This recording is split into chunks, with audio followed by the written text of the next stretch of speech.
Clarksburg Cluster thanks Dr. Weiss and the Board of Education for this opportunity to testify this evening about the FY 2009 Capital Improvement Plan. Let me start off by killing an ugly rumor that Clarksburg growth has nearly stopped. The 43 portables at our 8 cluster schools prove that our growth is not only in our future, but is here now. Please follow along as we connect the dots regarding our concerns for the futures of Clarksburg High School and Rocky Hill Middle School. Note, these developments have been approved by the Planning Board. To help you visualize Clarksburg's growth, we've brought several site maps proudly displayed by some of our coyotes. To begin, 15 years ago, Clarksburg began as a sleepy little town of 1,500 people. County residents used to fill up their gas tanks and pack a picnic lunch to explore the beauty of our wonderful farms and country living. Within the last 5 years, our population has grown to about 9,000, and the master plan has our area expanding to a city population of 35,000 to 40,000. That's a lot of coyotes. We thank you for the forward thinking put forth on behalf of the Clarksburg Cluster, and we request MCPS continue on this path. The Clarksburg Cluster is excited that Fox Chapel Elementary restroom renovations will be completed this year, and the much anticipated 10-room addition has been recommended for funding and completion by 2011. We are just as pleased to open up Clarksburg Elementary School number 8 next fall. We appreciate the CIP and the operating costs associated with the opening of this school, especially during these tight budget times.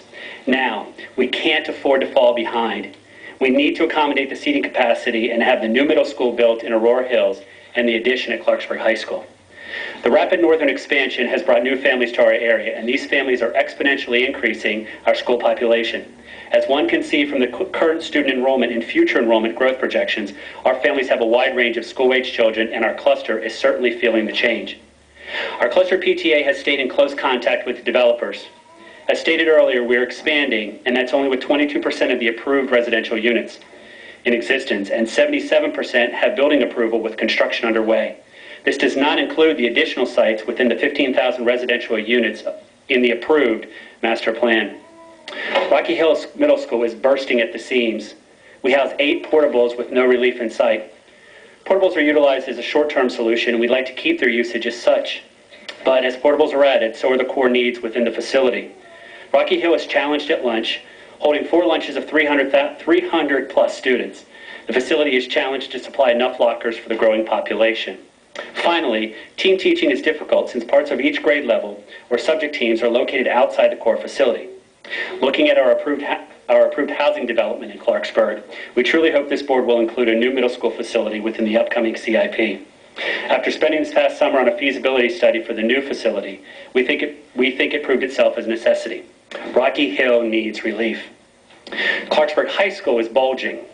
Into year number 3, we have 4 portables on site. Our incoming 9th grade classes are significantly larger, with 478 students compared to our 261st graduating seniors, creating the need for more seats in the core facility. This summer, we received a report from the Department of Long-Range Planning compiled of Montgomery County Cluster PTA needs, and the foremost need came within maintenance, preventive, and routine repair. The board has created a systemic maintenance program to address these needs, yet the Clarksburg Cluster would like this board to act proactively towards putting this program in place now to extend the life of new facilities. The program should be established at Rocky Hill Middle, Clarksburg High School, Little Bennett, and Clarksburg Elementary number 8 to ensure all equipment is maintained and thus fewer dollars will be required for replacement and repairs down the road. And this start will make it easier to incorporate the other schools within our cluster. The creation of this punch list allowing principals, building services, county maintenance, etc. to remain proactive versus reactive to maintenance. We want to acknowledge and thank Dr. Weiss for listening and understanding the numerous concerns and challenges that parents in the Clarksburg Cluster expressed during the regarding the boundary recommendation for Clarksburg Elementary number 8. Dr. Weiss' recommendation stabilized Little Bennett's families that have already been removed from Clarksburg Elementary School.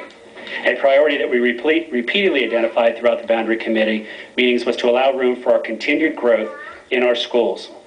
We are concerned about the drop in enrollment at Cedar Grove Elementary School will experience, since 70% of their students will be walkers to the new Clarksburg Elementary number 8. As Aurora Hills community continues to develop, conservative estimates given by the developers 100 homes per year, this school will certainly fill back up over the next few years. In the interim, we ask the Board of Ed to support Cedar Grove's teachers and staff so all our students will continue to have the same services they're currently offered. Now that the feasibility study for Clarksburg Village site number 1 was completed this fall. We asked the board to keep a watchful eye on the continued growth in the Clarksburg Village. This large community currently has approximately 500 homes built with 2,654 residential units approved by the planning board. Growth is here now and will continue to be our future over the next 10 years. If you build it, we will fill it. Thank you. Now I'd like to introduce Chris McDermott from Little Bennett Elementary School, Sue Amick from Cedar Grove Elementary School, and Catherine Schwartz from Clarksburg Elementary School.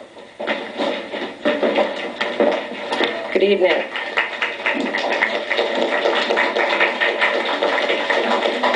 Good evening. My name is Chris McDermott, and I'm here to testify on behalf of Little Bennett Elementary School in my capacity as a member of the Boundary Advisory Committee. We appreciate the opportunity to comment on this decision. We'd like to thank Deborah Seifer, Bruce Crispell, and our Clarksburg Elementary and Cedar Grove partners for their time, consideration, and support. It was truly a community effort. Little Bennett's population of over 800 students and their families were deeply invested throughout this year-long process. Several concerns and priorities were raised as so many families are impacted by this decision.